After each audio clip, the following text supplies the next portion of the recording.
Bien, mesdames et messieurs, bonsoir. Bienvenue au Capitole. Je rappelle pour les autres étrangers, notamment de BD-Fil, que ce cinéma est un cinéma historique, construit en 1929, restauré en 1959, réadapté encore en 81, qui a été acheté maintenant depuis près de 2 ans par la ville de Lausanne, courageusement, pour le récupérer, le restaurer, chose qui sera faite dans les années à venir, et qui en a confié à l'exploitation à la Cinémathèque Suisse, dont j'ai l'honneur d'être directeur. Et pourquoi la Cinémathèque Suisse vous accueille dans un cinéma pour présenter BD-Fil? C'est tout simple, j'ai pas besoin de vous faire un dessin. Bande dessinée et cinéma ont des liens étroits, même s'ils ne se ressemblent pas. Il y a beaucoup de choses qui les rapprochent. On sait qu'aujourd'hui, beaucoup de films sont adaptés de bande dessinée, que beaucoup de dessinateurs de bande dessinée font aujourd'hui une carrière à succès en tant que réalisateurs de cinéma, que beaucoup de grands réalisateurs de cinéma adorent la bande dessinée ou en ont fait, citons Fellini, qu'on a célébré dans cette même salle il n'y a pas si longtemps. Et je suis très heureux que pour la 3e année consécutive, la Cinémathèque s'associe à BD-Fil pour ouvrir et célébrer la bande dessinée à travers le cinéma. Pardon, ça a fourché. On a parlé de numérique toute la journée, donc j'ai un peu la tête qui a un peu de problème avec des pixels, on appelle ça des bugs. Vous savez, ça arrive même dans le langage oral. Alors je suis ici juste comme maître de cérémonie, je ne vais pas vous embêter longtemps, et donc je commence tout de suite par passer la parole au municipal de la culture, encore pour quelques jours, Grégoire Junot, qui va garder les bibliothèques et le rapport au livre dans ses activités futures, et qui va rester, en fait, en tant que responsable du logement, propriétaire de cette magnifique salle de cinéma. Grégoire Junot.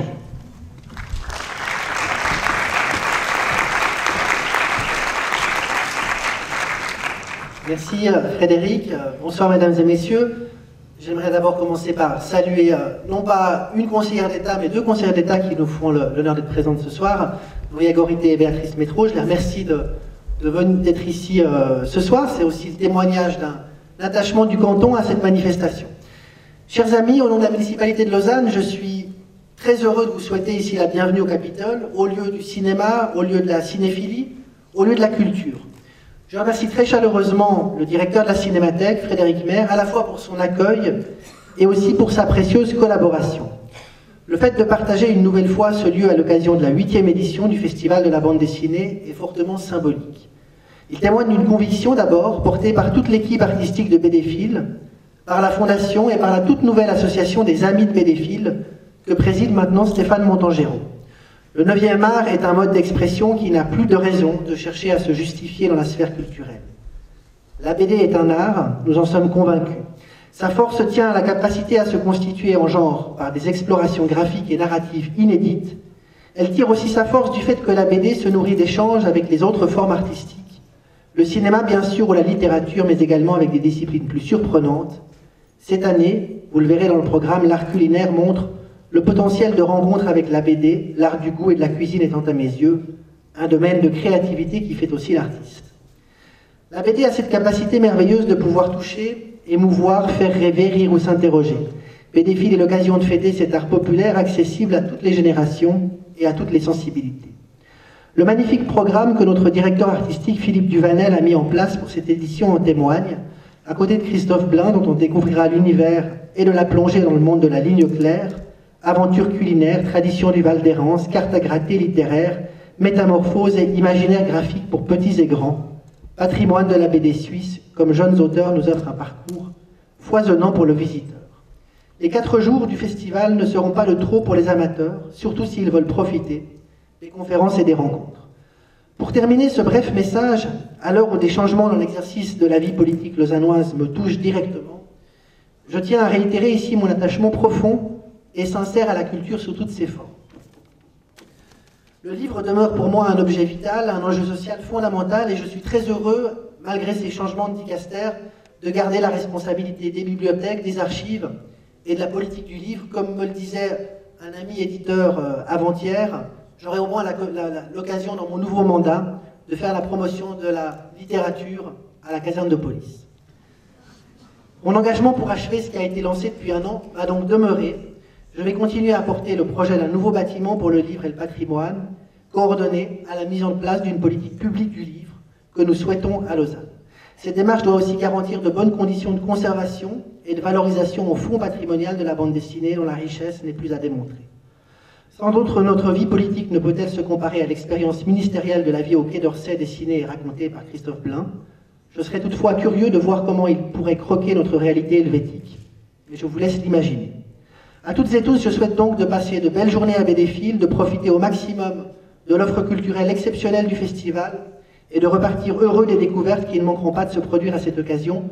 Je vous remercie de votre attention. Je formule des vœux aux lauréats du concours Dessinateurs de demain et je vous souhaite à vous toutes et tous un excellent festival et une très bonne soirée. Merci. Merci.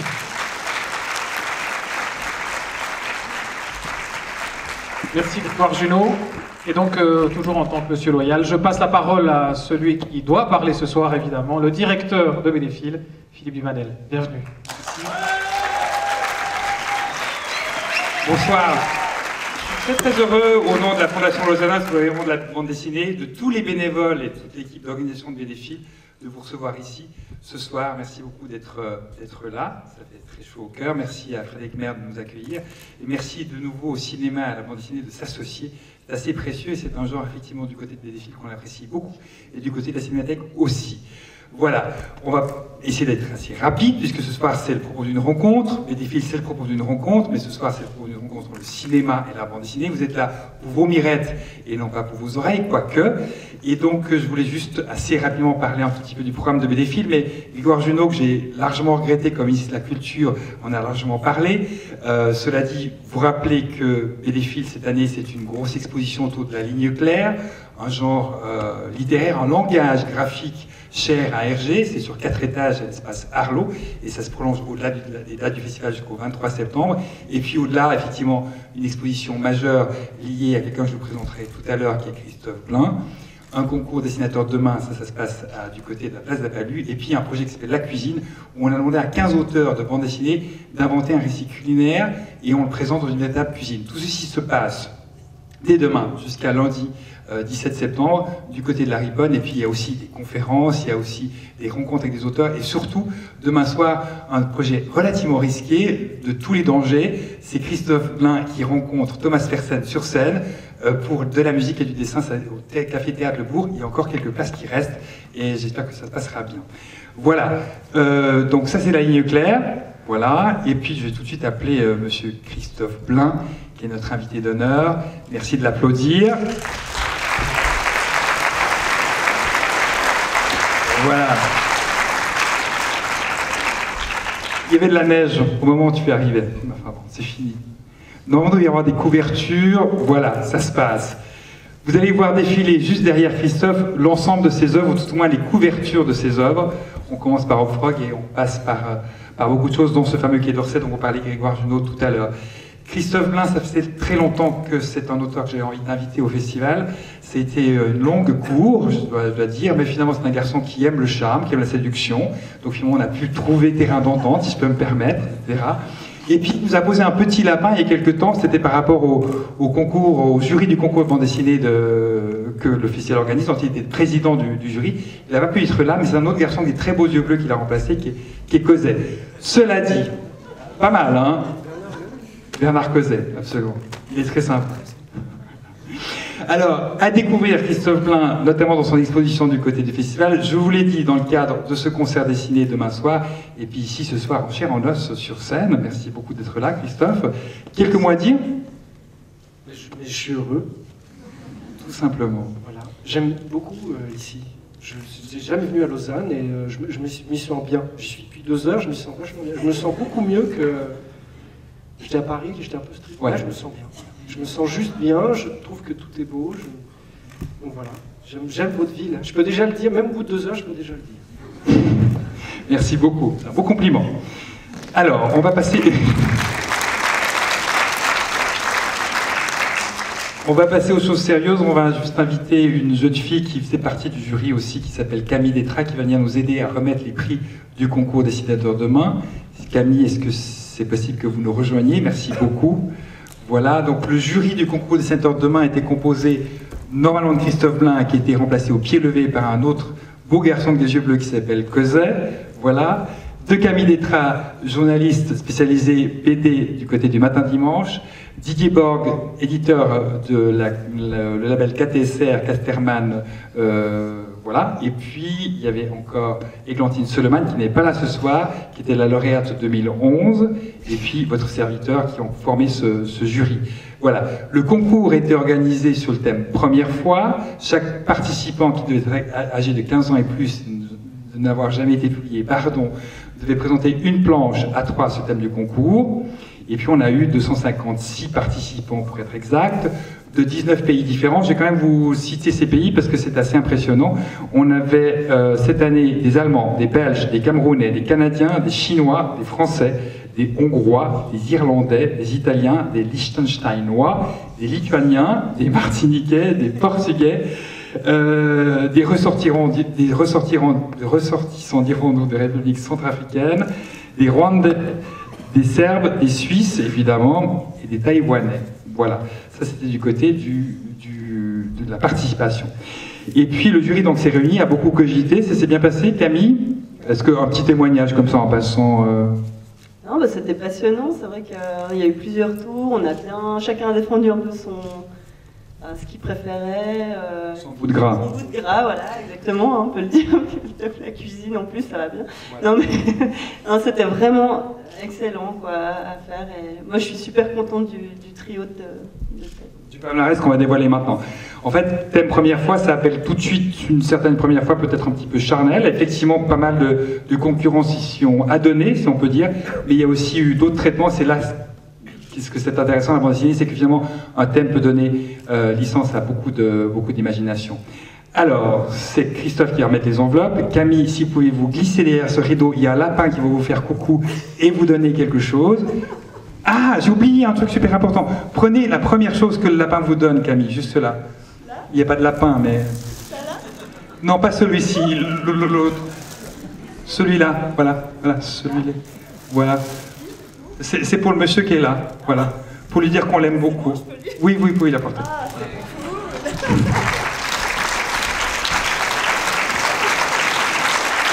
Merci beaucoup.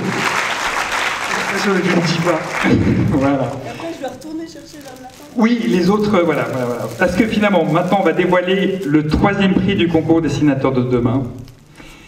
Elle s'appelle, non, je ne vais pas tout dire son nom, mais enfin, finalement, elle a suivi l'école qui s'appelle Émile Cole à Lyon.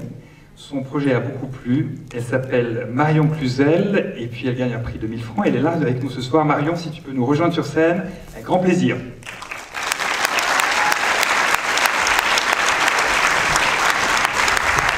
Voilà. Alors, une enveloppe de Christophe Blain. Et un bouquet de fleurs du lapin, Camille. Voilà, merci. Voilà son projet. Comment ça va? C'était la 2e fois que tu participais au concours. Oui. Comment c'est passé? Très bien. Très bien. Je suis fier de ton œuvre. Oui. Donc tu évoques une première fois, je ne sais pas si vous voyez bien ce qui se passe sur l'écran, mais une première fois finalement qui à la fois se raconte de façon narrative et à la fois graphique. C'est ce que tu as voulu raconter. Ouais, en fait j'ai mis vachement de temps à trouver une idée sur le sujet parce que j'avais pas envie de tomber dans les clichés. Donc j'écrivais un peu tout ce qui me passait par la tête et c'était souvent la première fois dans le dessin qui revenait avec des images de première fois dans un couple. Et du coup je me suis dit pourquoi ne pas laisser les mots qui venaient et mettre les images qui allaient avec. Bravo. Et voilà. Bravo. Et plein de succès pour la suite. Merci beaucoup. Voilà.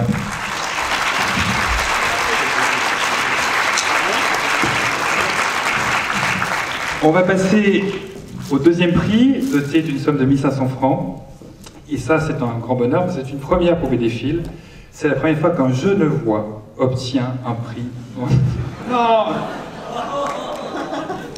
Oui, mais voilà. Non, plutôt bien. Donc, la première fois qu'un Genevois obtient un prix dans le palmarès du concours BDphil, je vais nommer un garçon qui vient de la Haute École, je ne sais jamais comment prononcer ça, Haute École d'Art et de Design de Genève, littéralement en acronyme genevois, puisque vous m'encouragez à être un tout petit peu vaudois comme ça ce soir, la HED. Voilà, je veux nommer Julien Dinkel, 21 ans, Suisse. Merci Julien si tu es là de nous rejoindre.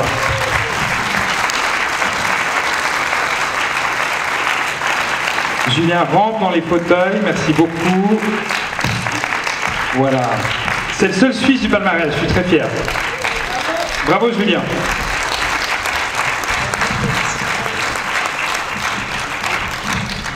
Viens par moi, Camille va aller voir le lapin et t'apporter un bouquet de fleurs. Voilà. Alors Julien a commis un travail absolument superbe, que le jury a beaucoup discuté, mais plutôt par émotion. C'est une histoire muette, donc sans parole, et il a fait le choix de raconter une émotion toute simple, peut-être qu'on a tous vécu, tout d'un coup une sorte de défi, une sorte de challenge qu'on réussit, et dont on est tout d'un coup le seul à être très fier, mais enfin on le ressent très fortement, donc il a une véritable écriture graphique. Quelque chose à ajouter?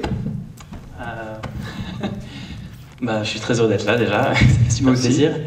Et puis moi ça me fait super plaisir qu'on ait primé une planche où il n'y a pas de texte, où j'ai vraiment essayé de raconter un truc qui me touche moi-même, et puis voilà. Et puis voilà, le grand plongeon. Bravo. Et bien que finalement ça continue. Merci beaucoup. Merci beaucoup.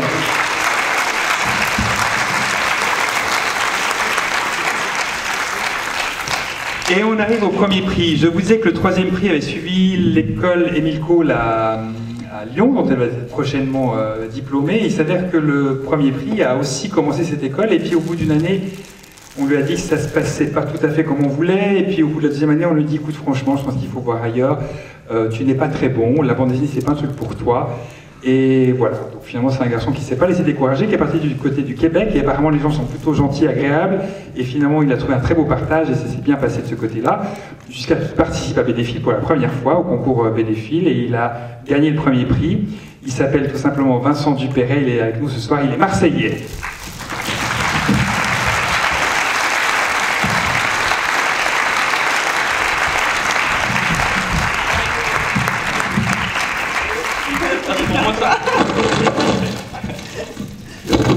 Alors c'est le cellophane, c'est terrible. Bravo Vincent. Un nœud papillon, c'est magnifique. Oui. Ah, moi j'ai mis un t-shirt tout bête, tout con, avec un dessin tout con de Christophe Blain. Là, je me suis dit, je suis premier quand même, il faut que je fasse un petit effort. Chapeau, hommage. Un commentaire, une envie de raconter quelque chose? Je voulais remercier déjà Amélie qui m'a accompagné. Merci Amélie. Et sinon, non, pas. C'est un peu difficile, mais Alors, en fait, j'étais parti sur une idée de pas suivre la première fois comme tout le monde l'entendait, c'est-à-dire forcément sexuel. Oui. Mais j'y suis revenu malgré moi en fait. Oui. Et donc du coup, j'ai essayé de le faire d'une façon un peu différente. Mais voilà, ça a marché. Et très subtil, ça a marché. Et donc quand on dit, il a un petit trait de Christophe Blain. Ah ben j'aime beaucoup Christophe Blain en fait, donc voilà. Bravo. Merci beaucoup. On peut encore applaudir notre lauréat. Merci beaucoup. Merci beaucoup Camille. On va prendre congé de vous. À bientôt. Oui. Christophe, quelque chose à rajouter? Je suis content de lire les trucs, je ne les ai pas vus, j'étais pas là. C'est pas malin. Je les vois, mais c'est vachement... Ou une femme qui s'appelle Barbara Carlotti, je sais. Comment? Non, mais c'était du mensonge, c'était pour Barbara qui n'était pas là. Oui. Voilà, c'est Barbara Carlotti, c'est une chanteuse corse sur laquelle il réalise un livre-disque. Voilà, pour tout vous dire. Oui, c'est vrai. Et puis il y a Pravda la survireuse dans cette histoire. Enfin, il y a beaucoup de filles. Beaucoup de filles, comme dans toute l'œuvre de Christophe. Là aussi, il y a beaucoup de filles. Enfin, il y en a une grande. Il y a une grande, voilà. Mais moi aussi, il y a l'histoire entre un petit mec. Il y a toujours une histoire avec un petit mec et une grande fille chez toi. Ouais. Merci beaucoup Christophe, on se retrouve ce week-end, sur les 4 jours du festival. Merci beaucoup d'avoir été là, et puis merci. À tout à l'heure. Merci.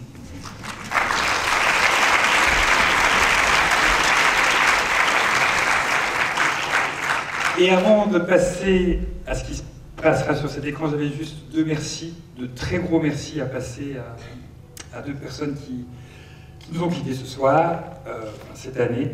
Je vais juste parler de Albert Weinberg, auteur mémorable d'Anne Cooper, qui est parti juste après le festival 2011, BD Fil. Voilà, c'est un auteur magnifique, extrêmement généreux, qui a beaucoup donné, et qui a soutenu BD Fil dès le départ, qui m'a soutenu dès le départ, et puis qui était là, l'homme, c'était le premier qui était aux dédicaces, et le dernier qui quittait les dédicaces. Il n'arrêtait pas, il dédicaçait toute la nuit dans son hôtel, pour le plaisir de ses fans. Donc Albert Weinberg nous a quittés l'année passée. Voilà, merci beaucoup Albert, c'était vraiment cool, et puis quelle rencontre. Voilà.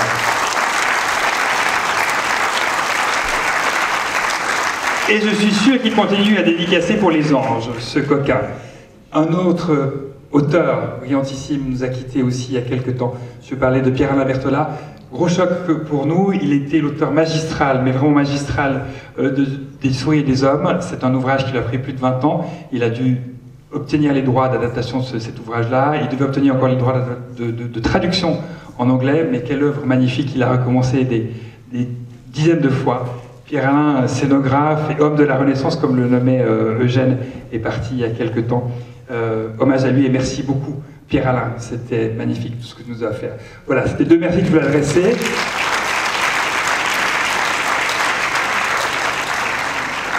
Je voulais vous remercier, vous. L'année passée, j'avais dit que j'aimais tout le monde, mais je le dis sincèrement, j'aime les gens qui aiment la bande dessinée, mais j'aime aussi tout le monde. C'est très maladroit, bravo Philippe, pot de banane et du... Voilà. Et puis, remercier toute l'équipe qui est autour de BDFil, toute l'équipe qui fabrique BDFil. Ça commence dès demain, et puis on va tout de suite passer à la partie cinéma. Je vais demander à Frédéric de me rejoindre. Voilà. Parce que c'est lui le maître de cérémonie. Merci Philippe. Oui, aussi toi quand même. Alors rebonsoir, merci. Oui, il faut peut-être, il faut quand même, enfin il l'a pas oublié, mais il est parti. Le lapin, voilà. Merci Philippe. Donc on effet partie cinéma qui, comme il se doit, sera pour se relier au concours tout à fait lié à des premières fois. Première fois parce que tout d'abord, on commence par un court-métrage qui, sauf erreur, est le premier court-métrage réalisé après l'école par son auteur Marcel Barelli, encore que je devrais dire Marcel Barelli, puisqu'il nous vient du Tessin. Alors j'aimerais bien qu'il me rejoigne sur scène pour qu'il puisse présenter son court-métrage Jipaetus Helveticus. J'espère que j'ai dit juste. Quasi. Grazie. Voilà, bienvenue, on peut l'applaudir. Et donc vous allez voir dans quelques secondes ce court-métrage qu'il a réalisé depuis Genève. Enfin, plus ou moins, non. Entre Genève et le Tessin. Entre Genève et le Tessin. Principalement Genève, ouais. Voilà. Alors qu'est-ce qu'il faut peut-être dire quand même? Pas trop, parce que sinon on enlève la surprise. Ça marche? Oui, ça marche, mais il faut bien parler près du micro. Alors, ouais, je ne veux pas dire trop, parce qu'il ne faut pas que mon speech dure plus que le film, mais en gros, voilà, c'est un film d'animation, court-métrage, que j'ai voulu réaliser un peu avec la forme d'un reportage ornithologique, mais qui en fait raconte autre chose. Et puis j'espère que vous allez comprendre de quoi ça part. Juste alors, puisqu'on est encore dans le timing, on peut se permettre encore 30 secondes. Techniquement, quelle technique tu as utilisée? Parce qu'on a quand même beaucoup de spécialistes ici qui travaillent dans le dessin notamment. Et donc, il faut peut-être dire quelques mots de la technique que tu as utilisée pour son animation. Alors, la technique, c'est la plus classique qui soit, c'est du dessin sur papier, tout simplement. C'est du crayon et du stylo. Et avec une coloration à l'aquarelle. Donc moi, j'aime bien quand je peux voir mon papier coloré devant moi, sans passer forcément par l'ordinateur, enfin, seulement quand il le faut. Donc j'aime bien la matière. Voilà. Donc voilà, un dessin animé classique. On va revenir après dans quelques instants, après ces 7 minutes, je crois, du court-métrage. On revient pour présenter le long-métrage cette fois-ci, toujours aussi d'animation, lié à la bande dessinée. A tout de suite. Merci, Marcel.